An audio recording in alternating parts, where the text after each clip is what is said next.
Sasuke se fait sceller dans un arbre Shinju, après avoir été dévoré par un mini-Jubi. La tentative de Boruto pour sauver Sasuke est un véritable échec, car il a failli se faire dévorer cru par les Shinju, et se voir obligé de fuir grâce à l'Ireshin pour échapper à la mort, et on doit dire qu'il a beaucoup de chance. Car les Shinju ont développé une conscience au moment où ils avaient le pouvoir de le dévorer, même si Boruto pouvait se téléporter. Et ce conscience, où on appelle Ego, sera la raison principale de la probablement mort de Sasuke. Yo les shinobi, bienvenue sur ma chaîne. Aujourd'hui on va parler d'un sujet vraiment important dans Boruto Trouble Vortex, qui est la mort de Sasuke.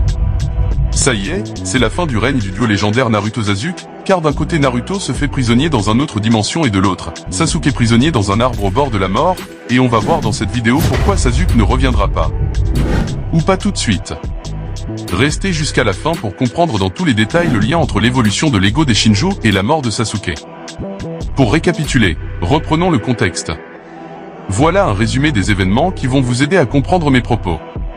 Après que Code a attaqué Konoha avec les mini-Jubi, car il en avait marre de chercher Boruto, et celui-ci est revenu sur lui avec un tel niveau de puissance et de charisme, jusqu'à ce qu'il marche sur le visage de Code, lui faire tourner à la vitesse de la Terre sur elle-même et lui fait faire un saut de Jeux Olympiques. Le pauvre Code se fait chier dessus devant la toute-puissance de Boruto Otsutsuki.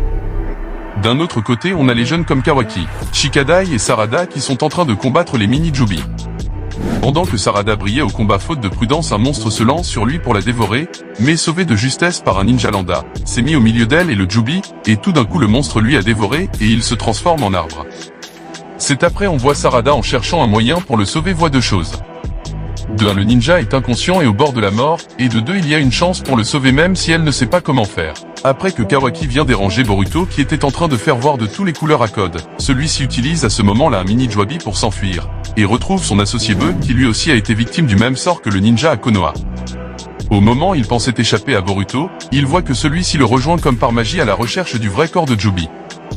Mais Boruto s'aperçoit qu'il n'est pas là, pendant que Boruto est en train de dialoguer avec son crapaud qui lui a aidé à utiliser l'Ireshin pour suivre Code, et boum. Il ressent la présence d'une silhouette en haut, pendant que Code pense que c'est son associé Bug, mais Boruto lui dit que son associé, qui se fait dévorer, est au bord de la mort, et celui qu'on voit c'est un Shinju, le résultat de la fusion de Jubi et sa proie.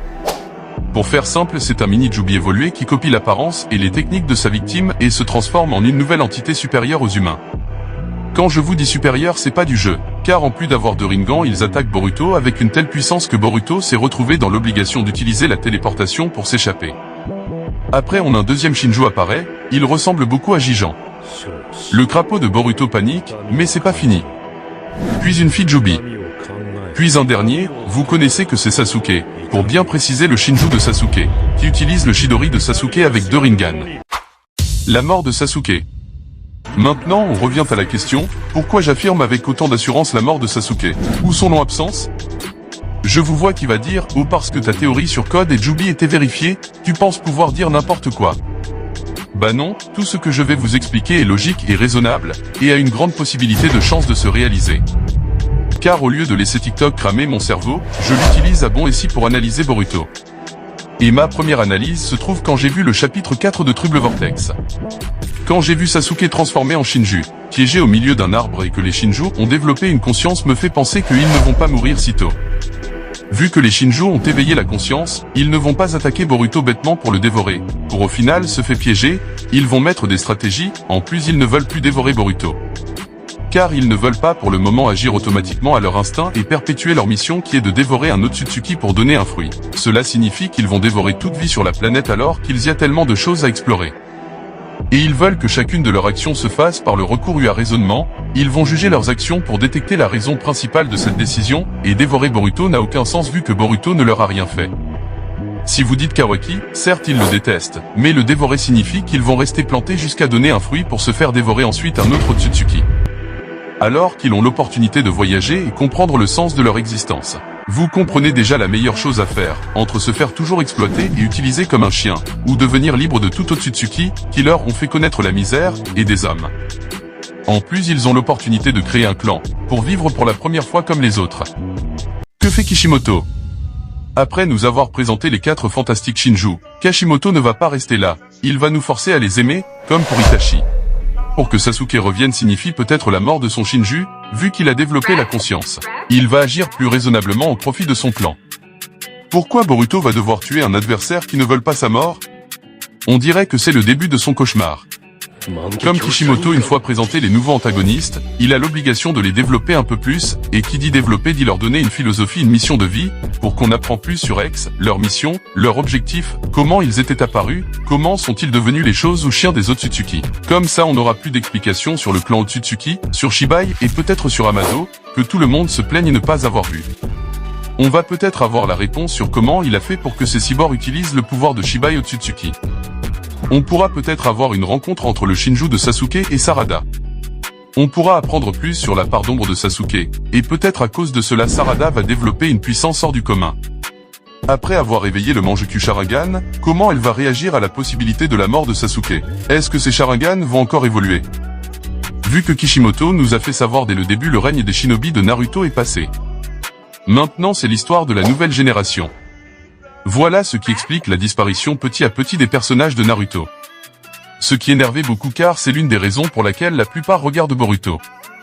Mais Kishimoto nous avait déjà prévenu. C'est l'histoire de Boruto et ses amis, c'est pas de sa faute si on sait pas bien lire. Sasuke et Naruto étaient les derniers à avoir eu autant d'apparitions. Maintenant c'est terminé. Kishimoto en faisant cela, il nous donne d'autres personnages à qui s'attacher, on va peut-être s'attacher au Shinju comme on l'a fait pour Pain, Jiraiya, Obito ou même Madara. Il est temps de vous réveiller, Naruto n'est plus. C'est la fin du règne de Naruto.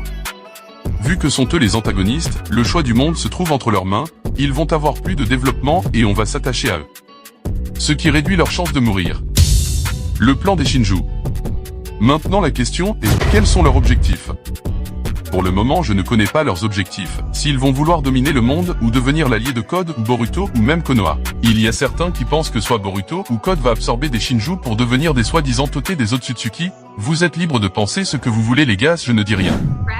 Tout reste flou, mais tout cela prouve que Kishimoto s'est débarrassé de Sasuke et Naruto, et ils pourront revenir à la fin du manga s'ils ont survécu. Tous ces événements rendent Boruto plus intéressant à regarder, vu qu'on veut savoir comment tout cela va se terminer, on a plein de questions en tête qui nous fait beaucoup paniquer, et qui augmentent notre hype sur chaque chapitre. Et que c'est ce que veut Kishimoto, qu'on utilise notre cerveau tout rouillé pour essayer de comprendre son plan, beaucoup ont réussi et beaucoup ont échoué. L'essentiel est que notre cerveau n'est pas mort. Alors force à tous les théoriciennes de Boruto. Les vrais fans de l'œuvre de Kishimoto comme moi. C'est le moment pour vous abonner si vous appréciez le travail, et rejoignez la seule communauté où les vrais fans de Kishimoto se réunissent. Viva Naruto!